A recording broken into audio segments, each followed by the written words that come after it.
નમસ્કાર દોસ્તો, હેલ્થ કેમ્પસના એક નવા વિડીયોમાં આપ સૌનું સ્વાગત છે। 2024ના આ પહેલા જ વિડીયોમાં આપ સૌને હેપી ન્યૂ યર। આજનો આપણો ટૉપિક રહેશે કે CKD પેશન્ટ માટે ડાયટ શું હોવું જોઈએ।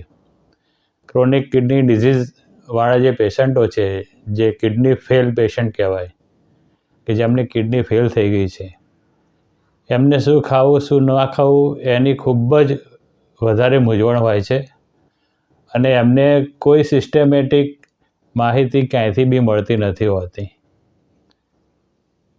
અને ખાવાનું જો બરાબર ના જળવાય તો જે ના ખાવાનું હોય ખવાઈ જાય, જે ખાવાનું હોય ખવાય નહીં અને અશક્તિ આવી જાય। એટલે આજે હું તમને એ રીતે સમજાવવાનો છું કે આના પહેલાં તમને કોઈએ નહીં સમજાયા હોય।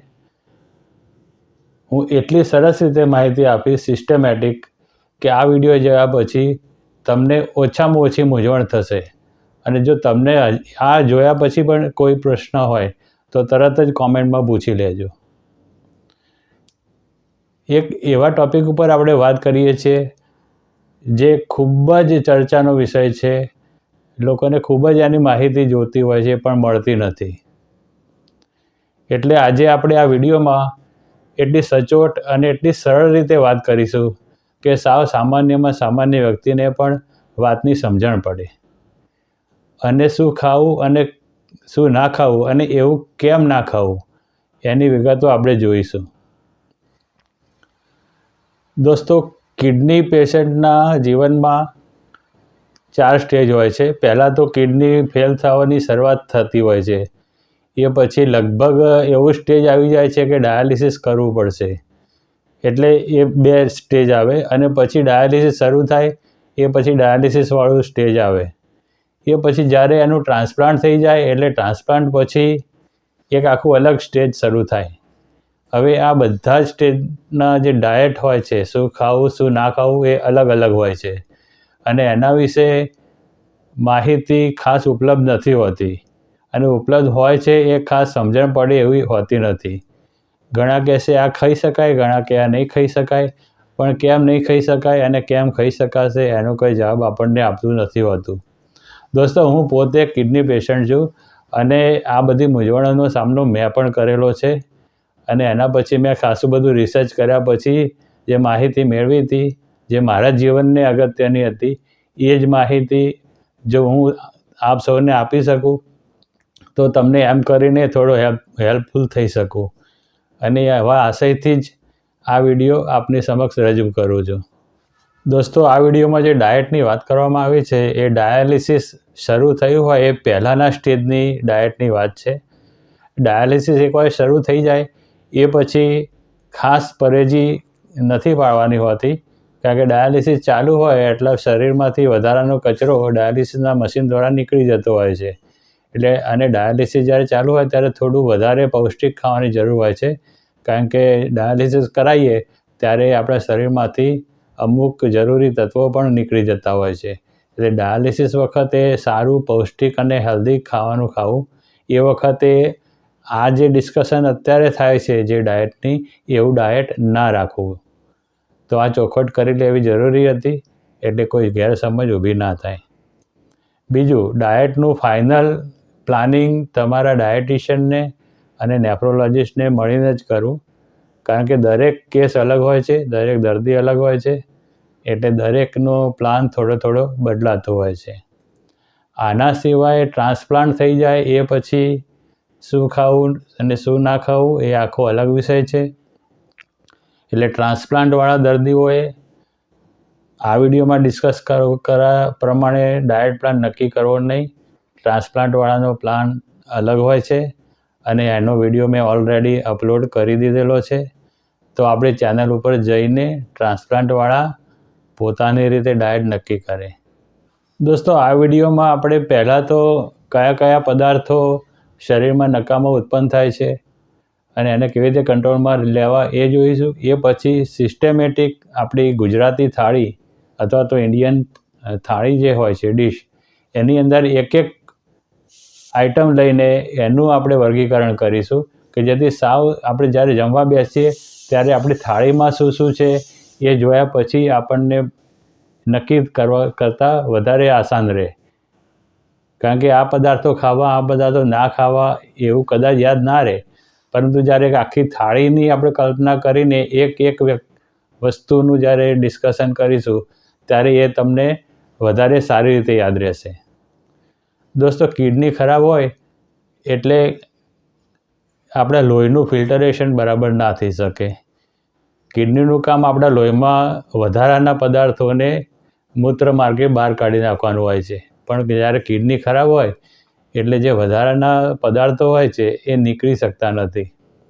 એ બધા જ પદાર્થો નીકળી ના શકે એટલે આપણા લોહીમાં ફરવા માંડે અને આપણા શરીરના અમુક અલગ અલગ અંગોમાં એ જમા થઈ જાય અને એ બધા જ પદાર્થો જે વધારાના છે, હાનિકારક છે, એ જમા થાય એટલે આપણી તબિયત વધારે ખરાબ થઈ જાય. હવે આવા તત્વો જે વધારાના કાઢી નાખવા જોઈએ એ કયા કયા હોય છે અને એ કયા તત્વોને કિડની નથી કાઢી શકતી? તેમાં સૌથી પહેલું સોડિયમ આવે છે. સોડિયમ આમ તો આપણે શરીર માટે ખૂબ અગત્યની વસ્તુ છે, કારણ કે સોડિયમ આપણું બ્લડ પ્રેશર નિયમન કરે, શરીરમાં પાણી કેટલું હોવું જોઈએ, પ્રવાહીનું પ્રમાણ એ નક્કી કરે, હૃદયના ધબકારા રેગ્યુલેટ કરે. એટલે સોડિયમ ખરાબ નથી, પણ યોગ્ય માત્રામાં સોડિયમ હોવું જોઈએ. પરંતુ શું થાય છે, જ્યારે કિડની સારી હોય ત્યારે તો વધારાનું સોડિયમ નીકળી જાય, પણ કિડની જ્યારે ખરાબ થઈ જાય એટલે વધારાનું સોડિયમ ના નીકળી શકે. એટલે પહેલું આ વસ્તુ સોડિયમ છે. દોસ્તો, સોડિયમ આપણા શરીરમાં જરૂર કરતાં વધી જાય એટલે એની સીધી જ અસર હૃદય ઉપર થાય છે. એના સિવાય આપણા શરીરમાં પ્રવાહીનો ભરાવો થઈ જાય અને પ્રવાહીનો ભરાવો થઈ જવાથી પગે સોજા રહે, હાથ ઉપર સોજા રહે, આંખોની નીચે સોજા રહે. એના સિવાય ખૂબ જ શ્વાસ ચડે અને પ્રેશર હાઈ થઈ જાય. એટલે આ બધા જ વધારાના સોડિયમના નુકસાન આપણા શરીર ઉપર થતા હોય છે. આ સોડિયમને કંટ્રોલમાં કરવા માટે આપણે ઘરનું બનાવેલું જ ખાવું જોઈએ અને ઘરમાં પણ જે બનાવીએ એમાં મીઠું બિલકુલ નહિવત નાખવાનું હોય છે. દરરોજનું ફક્ત 4 ગ્રામ મીઠું કિડની પેશન્ટ ખાઈ શકે, એનાથી વિશેષ મીઠું નાખવું નહીં. ટેબલ ઉપર મીઠાની છાંટવાની શીશી રાખવી નહીં કે જેથી છાંટ કરીને વધુ થઈ જાય. દિવસનું 4 ગ્રામ ખાવાનું હોય છે, એટલે સવાર, સાંજ અને 2 ટાઈમ નાસ્તો એ બધું ભેગું થઈને 4 ભાગ પાડવા અને દર વખતે 1 ભાગ વાપરવો. એ રીતે મીઠાનું નિયમન CKD પેશન્ટ કરી શકે. એના સિવાય બહારના કોઈ જ પેકેટવાળા પદાર્થો ખાવા નહીં, કારણ કે બહારના પેકેટવાળા પદાર્થોમાં ખૂબ જ મીઠું હોય છે અને મીઠામાં સોડિયમ હોય છે. એટલે બહારના કોઈ પદાર્થો ખાવા નહીં. એના સિવાય અથાણું, પાપડ વગેરે તો બિલકુલ બંધ કરી દેવાના. એ ઘરનું હોય કે બહારનું હોય, અથાણાં, પાપડ અને એવા ખૂબ જ મીઠાવાળા સારેવડા એ બધું ખાવાનું છોડી જ દેવાનું છે. દોસ્તો, કિડની ખરાબ હોવાના કારણે એક જે બીજો પદાર્થ આપણા શરીરમાં વધારાનો ફરવા માંડે છે એ છે પોટેશિયમ. પોટેશિયમ શરીર માટે તો ખૂબ અગત્યનું છે, પરંતુ જો એ વધી જાય તો તકલીફ થાય. અને માપનું પોટેશિયમ હોય એ ઘણા અગત્યના કાર્યો કરે, જેવા કે હૃદયના ધબકારા નિયમન કરે, મસલ્સનું ડેવલપમેન્ટ કરવામાં મદદ કરે. એના સિવાય આપણા શરીરમાં ઇલેક્ટ્રોલાઇટ્સનું યોગ્ય સંતુલન જાળવી રાખે. એના સિવાય આપણા શરીરમાં પાણીનું યોગ્ય સંતુલન જાળવી શકે. એટલે પોટેશિયમના આ બધા કાર્યો છે, પરંતુ જ્યારે તે વધી જાય ત્યારે આ બધા જ કાર્યો બધા ડિસ્ટર્બ થઈ જાય અને આપણા શરીરમાં ખરાબ અસરો શરૂ થાય. એ ખરાબ અસરો એવી હોય છે કે જેમાં હૃદયના ધબકારા એકદમ વધી જાય. એના સિવાય મસલ્સમાં દુખાવો થાય, મસલ્સ નબળા પડી જાય. એના સિવાય ઘણીવાર હાર્ટ એટેક પણ આવી શકે છે અને બહુ સિવિયર કેસમાં તો મૃત્યુ પણ થઈ શકે છે. એટલે પોટેશિયમ ખૂબ વધી જાય એ ખૂબ જ સિરિયસ બાબત છે. હવે આ પોટેશિયમ વધી જતું હોય તો કેવી રીતે કંટ્રોલમાં કરવું? તો એના માટે જે પદાર્થોમાં પોટેશિયમ હોય એ ઓછા ખાવા, અથવા તો એને ખાવા જ નહીં, તો જ આ પોટેશિયમનું નિયમન થઈ શકે. કારણ કે પોટેશિયમ એવી વસ્તુ છે કે અમુક માત્રામાં તો સાવ સામાન્ય પદાર્થોમાંથી પણ આવશે, એટલે ભરપૂર માત્રામાં પોટેશિયમ હોય એવા પદાર્થો ખાઈએ તો પોટેશિયમનું લેવલ એકદમ હાઈ જતું રહેતું હોય છે. હવે આવા જે બધા પદાર્થો છે એનું બહુ મોટું લિસ્ટ છે અને એની ચર્ચા આપણે પછીથી કરીશું, પણ અત્યારે તમે આટલું યાદ રાખો કે વધારે પોટેશિયમવાળા પદાર્થો ખાવા નહીં. દોસ્તો, પોટેશિયમને નિયમન કરવા માટે દૂધ અને દૂધની બનાવટો દિવસમાં 40 ml વધારે લેવી નહીં. દોસ્તો, એના સિવાય બ્લેક સોલ્ટ કે સિંધવ આપણે જે મીઠાની અવેજીમાં વાપરીએ છીએ તે પણ વાપરવું નહીં, અને બજારના પેકેટ્સવાળા કોઈ પણ પદાર્થો ખાવા નહીં. દોસ્તો, ખરાબ થઈ ગયેલી કિડની જે નથી કાઢી શકતી બહાર, એવો એક પદાર્થ ફોસ્ફરસ પણ છે. આમ તો ફોસ્ફરસ જો વધારે હોય અને કિડની સારી હોય તો બહાર કાઢી નાખે એટલે શરીરમાં કોઈ નુકસાન ના થાય, પરંતુ જ્યારે કિડની ખરાબ હોય એટલે ફોસ્ફરસ વધારાનો બહાર નથી નીકળી શકતો. ફોસ્ફરસ આમ તો આપણા શરીર માટે ખૂબ ઉપયોગી છે. ફોસ્ફરસ આપણા હાડકાનું ડેવલપમેન્ટ માટે ઉપયોગી છે, એના સિવાય મસલ્સની મૂવમેન્ટ, એના સિવાય આપણા બધા અંગોના ડેવલપમેન્ટ માટે પણ ઉપયોગી છે. હવે જે આ ફોસ્ફરસ છે એ આપણા નાના આંતરડામાં જ્યારે ખોરાક પહોંચે છે ત્યારે ત્યાંથી એનું શોષણ થાય અને હાડકાની અંદર પોલાણમાં એનું સ્ટોરેજ થતું હોય છે. પરંતુ જ્યારે કિડની ફેલ થવાના કારણે ફોસ્ફરસ વધી જાય ત્યારે આ ફોસ્ફરસ શું કરે છે, હાડકાના પોલાણમાં જઈને હાડકાની અંદર રહેલું કેલ્શિયમ શોષી લે છે, અને હાડકાનું કેલ્શિયમનું શોષણ થઈ જવાથી હાડકાં પોલા અને નબળા પડી જાય છે, એટલે ફ્રેક્ચર થઈ જવાની સંભાવનાઓ વધી જતી હોય છે. ફોસ્ફરસ જે આ કેલ્શિયમ ખેંચી કાઢે છે એ પછી લોહીમાં ફરતું થઈ જાય અને એક વધારાનું કેલ્શિયમ શરીરના વિવિધ અંગોમાં જમા થાય, એમાં આંખોની પાછળ, ફેફસામાં, હૃદય ઉપર, એટલે આવા અંગો ઉપર વધારાનું કેલ્શિયમ ડિપોઝિટ થઈ જાય છે અને એનાથી ખૂબ જ નુકસાન થઈ જતું હોય છે. હવે આ ફોસ્ફરસને કંટ્રોલ કરવું હોય તો ફોસ્ફરસ જેમાં વધારે હોય એવા બધા જ પદાર્થોનો જમવામાંથી, આપણા ભોજનમાંથી ત્યાગ કરવો પડે. દોસ્તો, કિડની ખરાબ હોય ત્યારે જે પદાર્થો ફરતા થઈ જાય લોહીમાં, એમાં એક પદાર્થ છે પ્રોટીન. હવે આ પ્રોટીન જે છે એનું નિયમન કેવી રીતે કરવું એ ખૂબ જ અઘરી બાબત છે અને દરેક દર્દી માટે અલગ અલગ હોય છે. ઘણીવાર એવું કરવામાં આવે છે કે અથવા તો દર્દી પોતે એવી ધારણા કરી લે છે કે પ્રોટીન ખાવાનું જ નહીં, અને જો પ્રોટીન ખાય જ નહીં તો શરીરમાં ખૂબ જ વીકનેસ આવી જાય છે અને એવા દર્દીઓની હાલત ખૂબ જ ખરાબ થઈ જતી હોય છે.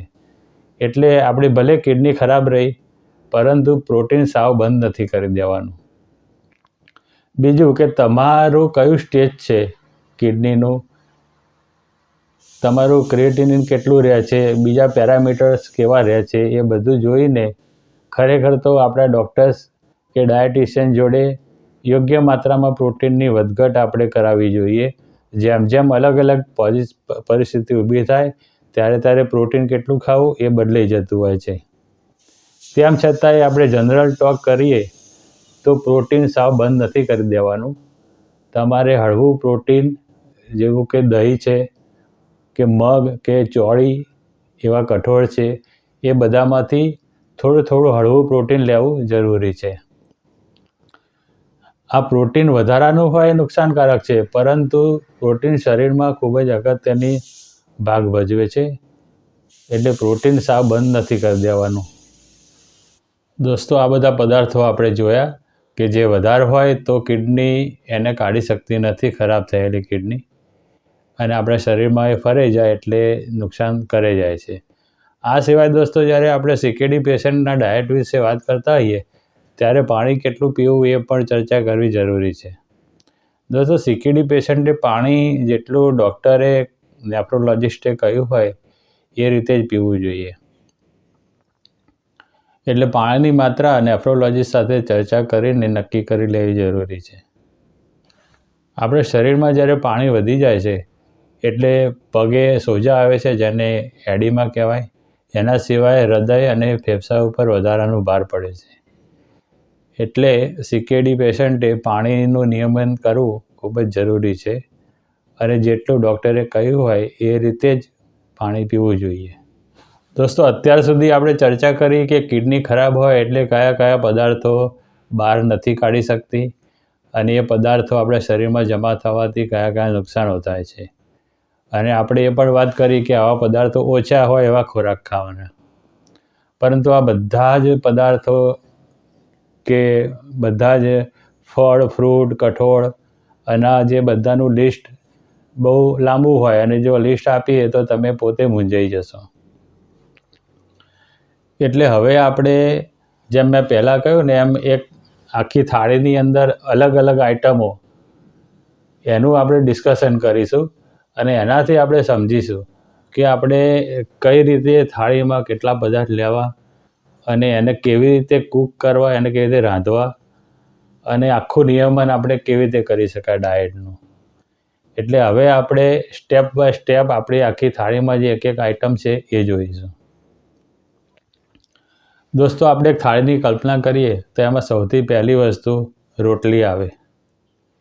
એટલે ઘણા બધા પેશન્ટોને એવો સવાલ હોય છે કે રોટલી ખાઈ શકાય કે નહીં. તો દોસ્તો, રોટલી, ભાખરી, થેપલા એ બધું ખાઈ શકાય, પરંતુ રોટલી ઉપર આપણે સપોઝ ચોપડીએ તો ઘી થોડું જ લગાવવાનું. એકદમ ઘીથી લથબથ રોટલી ના ખાઈ શકાય, ઘી લગાડી શકાય. ઘણા પેશન્ટો અથવા તો એમના ફેમિલી મેમ્બરો ઘી નથી લગાડતા અને એનાથી વીકનેસ આવી જતી હોય છે. એટલે થોડું માપનું ઘી રોટલી ઉપર લગાડીને ખાઈ શકાય. એના સિવાય થેપલા જોઈએ કે ભાખરી જોઈએ તો થેપલા અને ભાખરી જે આપણે તેલના ટુવા દઈને બનાવીએ એ રીતે નહીં, પરંતુ કોરી ભાખરી કે કોરા થેપલા બનાવવા જોઈએ. બીજું, રોટલી, ભાખરી કે થેપલા એ ત્રણેયમાં આપણે જ્યારે લોટ બાંધતી વખતે કે કોઈ પણ સ્ટેજે મીઠું નાખવાનું નથી. એટલે મીઠું નહીં નાખીએ એટલે પેલું જે મેં સોડિયમ કહ્યું હતું ને એ સોડિયમ ઓટોમેટિક કંટ્રોલ થઈ જશે. એટલે ભાઈ એના માટે જુદા કોઈ લિસ્ટની જરૂર નહીં પડે કે બધા પદાર્થોનું લિસ્ટ આપો. એટલે આપણે લોટ બાંધતી વખતે કે કોઈ પણ સ્ટેજ ઉપર મીઠું રોટલી, ભાખરી, થેપલામાં નથી નાખવાનું. બીજું, એક એવો સવાલ પણ આવે છે કે આ તો રોટલી, ભાખરી, થેપલા થઈ, પણ બાજરીના રોટલા ખાઈ શકાય કે નહીં? દોસ્તો, બાજરીનો રોટલો ખૂબ જ પૌષ્ટિક હોય છે, એટલે કિડનીના પેશન્ટોએ ના ખાઈ શકે. આ એક ખૂબ વિચિત્ર બાબત છે. જે પૌષ્ટિક વસ્તુ હોય એ ના ખાવાનું કહેવું પડે છે, એ ખૂબ વિચિત્ર બાબત છે અને મેં પોતે પણ એનો અનુભવ કરેલો છે. એટલે બાજરીનો રોટલો દર 15 દિવસે એકાદ વાર ખાઓ. એના સિવાય બીજા બધા ધાન્યના રોટલો ખાવાનું ઈચ્છા થાય તો દર 15 દિવસે એકવાર એનો નંબર રાખવો. બાકી દરરોજ આ બધું ના ખાઈ શકાય. બાજરી, જુવાર, રાગી એ બધું જે છે એ દરરોજ ના ખાઈ શકાય. એના સિવાય આપણે જોઈએ તો સાંજે ઘણીવાર આપણે પુલ્લા ખાતા હોઈએ છીએ જે ચણાના લોટના બને. એટલે પુલ્લા કે પુડલા આપણે જે કહીએ ગુજરાતીમાં, એ આમ તો આપણે સામાન્ય રીતે ખાતા હોઈએ છીએ દર અઠવાડિયે 2-3 વાર, પરંતુ જ્યારે કિડની ફેલ હોય તો મહિનામાં એકાદ વાર જ ખાવું. એના સિવાય ચણાના લોટના પુડલા ખાવા નહીં, કારણ કે ચણામાં ખૂબ જ પ્રોટીન હોય છે. તમે સાંભળ્યું હશે કે ઘોડાને પણ ચણા ખવડાવવામાં આવે એટલે તાકાતવાળો થાય. એટલે ચણા ખૂબ જ પ્રોટીનવાળા હોય છે અને પ્રોટીન ખૂબ વધારે ખાવાથી કિડનીના પેશન્ટોને નુકસાન થાય. એટલે ચણાના લોટની આઇટમો ખૂબ જ કંટ્રોલ કરવી જરૂરી છે. દોસ્તો, બીજો નંબર આપણા ગુજરાતી ભાણાની અંદર કે થાળીમાં કયું આવે છે? એ છે શાક. હવે જે શાક છે એમાં શું શું નહીં ખાવાનું? તો તમામ પ્રકારની લીલી ભાજીઓ ના ખાવી. કોથમીર, મેથી, પાલક, તાંદળજાની ભાજી કે કોઈ પણ પ્રકારની લીલી ભાજી ન ખાવી. એના સિવાય લગભગ બધા જ શાક ખાઈ શકાશે. એમાં જે બધી સિંગ હોય છે, દાખલા તરીકે ચોળીની સિંગ હોય છે, તુવેર હોય છે, વટાણા હોય છે, એ બધા લિમિટેડ ખાવા, એ બહુ ના ખાવા. એના સિવાયના તમામ શાકભાજી જે છે, જે ભીંડા, દૂધી, કારેલા એ બધું જ ખાઈ શકાશે, પરંતુ એ બધું શાક અને પ્લસ બટાકા, હા બટાકા પણ ખાઈ શકાશે, પણ બટાકા અને શાક હૂંફાળા પાણીમાં 20 મિનિટ સુધી ડબોળી રાખવા અને પછી એ શાક નિતારીને પાણી ફેંકી દેવાનું અને એ શાક રાંધવાનું. એ રીતે બધા શાક ખાઈ શકાશે. આ સિવાય દોસ્તો સરગવાની સિંગ નહીં ખાઈ શકાય, એટલે એને તો એવોઇડ જ કરવી. હવે શાક આપણે ખાઈ શકાય એમ કહ્યું, પરંતુ શાક બનાવવું કેવી રીતે? ઘણીવાર એવું કહેવાય છે કે ખાલી બાફેલું ખાવું, પણ એવી રીતે ફક્ત બાફેલું શાક ખાવાનો કોઈ મૂડ બી ના રહે અને દર્દીને પોતાને એમ થાય કે સાલું મારે આવું ખાવાનું, અને આના સિવાય એનું પછી પૂરતું પોષણ બી ના મળે એટલે અશક્તિ આવે. એટલે શાકને કંઈ બાફેલું કે એવું ના ભાવે એ રીતે નથી ખાવાનું. શાકને નામ માત્રના તેલમાં અડધી ચમચી કે આનાથી બી ઓછા તેલમાં વઘારીને ખાઈ શકાય.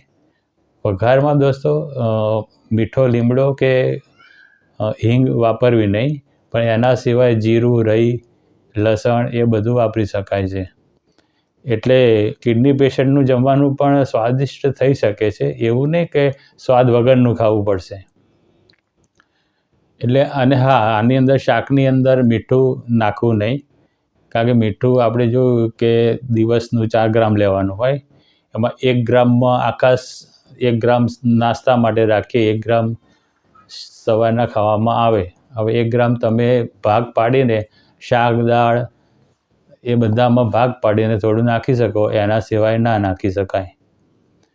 એટલે આ રીતે મીઠાનું નિયમન કરવું.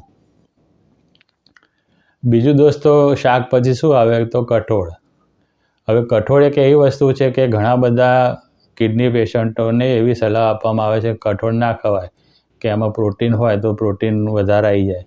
પણ દોસ્તો આપણે પ્રોટીન કે કઠોળ ખાવાનું સદંતર બંધ કરી દઈએ તો બિલકુલ વીકનેસ આવી જશે, અને કદાચ તમારું ક્રિએટિન લેવલ થશે, થોડું ઓછું થશે, પરંતુ એના સિવાય વીકનેસ તમારી બહુ આવી જશે.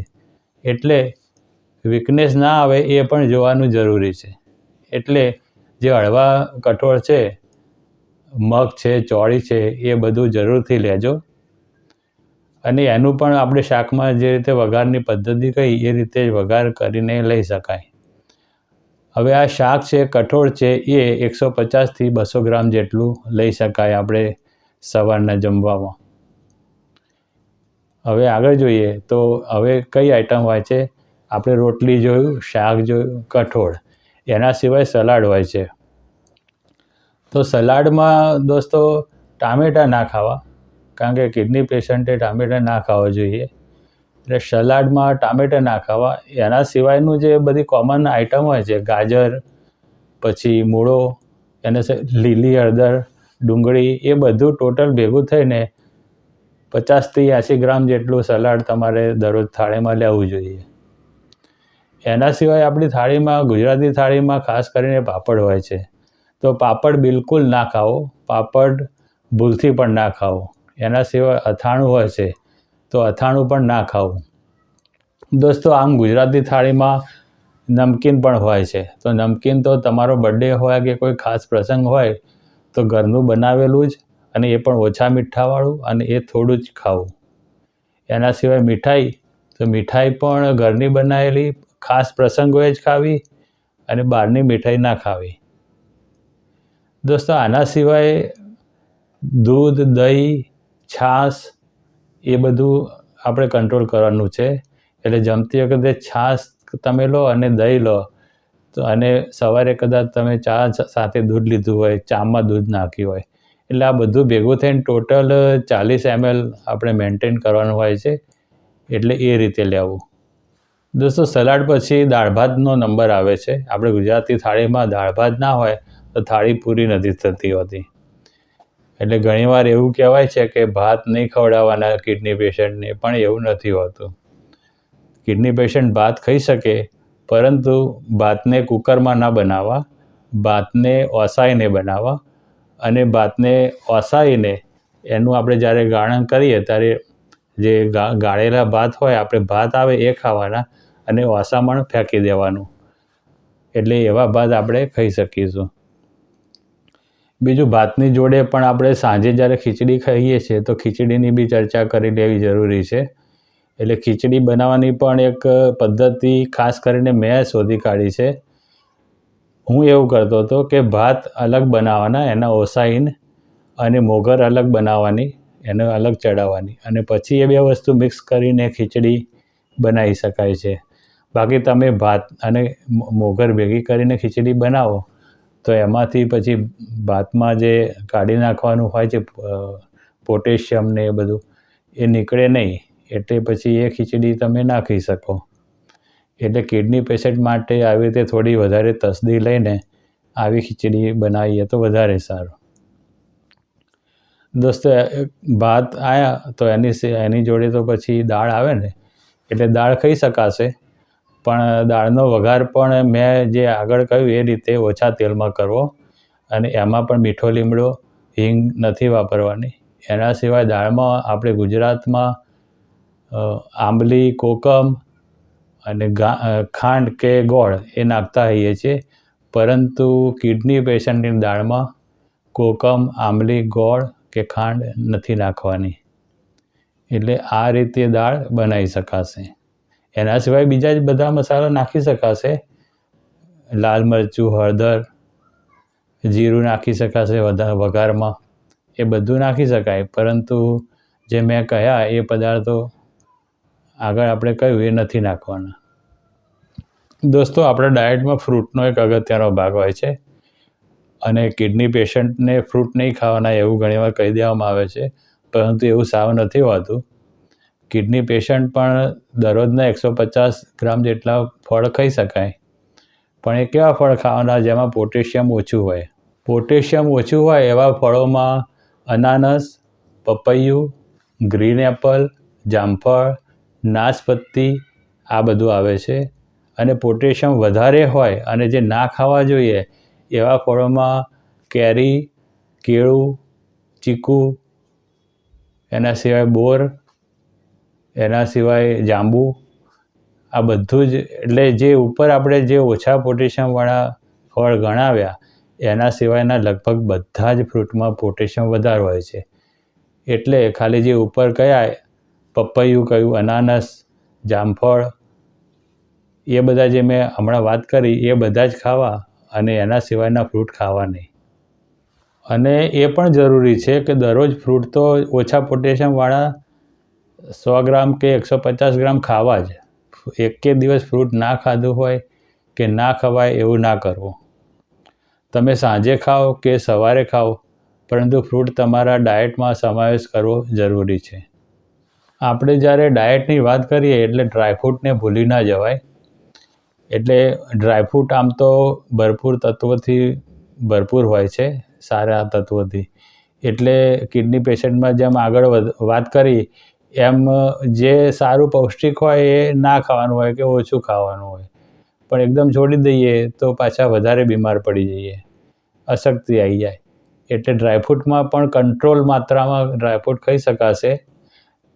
1 અખરોટ, 2 કાજુ, 2 બદામ અને 2 પિસ્તા એ તમે ખાઓ તો સારું, એનાથી વધારે ના ખાવા. એના સિવાય આપણે જનરલ જોઈએ તો બજારની કોઈ પણ આઈટમો ના ખાવી. જે પણ ખાવું એ ઘરનું બનાવેલું ખાવું. તૈયાર પેકેટમાં મળતા કોઈ પણ બિસ્કિટ, ચવાણા, નમકીન કે કોઈ પણ વસ્તુ તૈયાર, મેગી, એ બધી તૈયાર વસ્તુઓ ના ખાવી.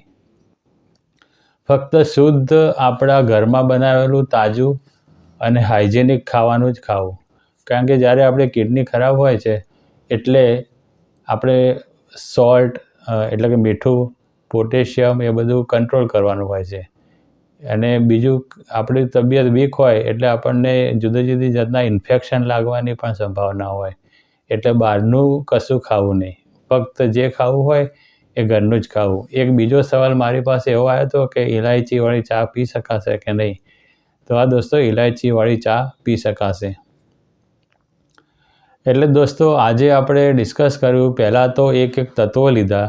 એ તત્વો કેવી રીતે વધી જાય છે શરીરમાં, અને વધે તો શું થાય, અને એ બધા તત્વોને આપણે કંટ્રોલ કરવા જોઈએ એ આપણે શીખ્યા. એમાં સોડિયમ, પોટેશિયમ, ફોસ્ફરસ, પ્રોટીન અને પાણી કેટલું પીવું જોઈએ એ પણ આપણે જોયું હતું. અને એ પછી આપણે થાળીની એક એક આઈટમો લઈને સમજ્યા.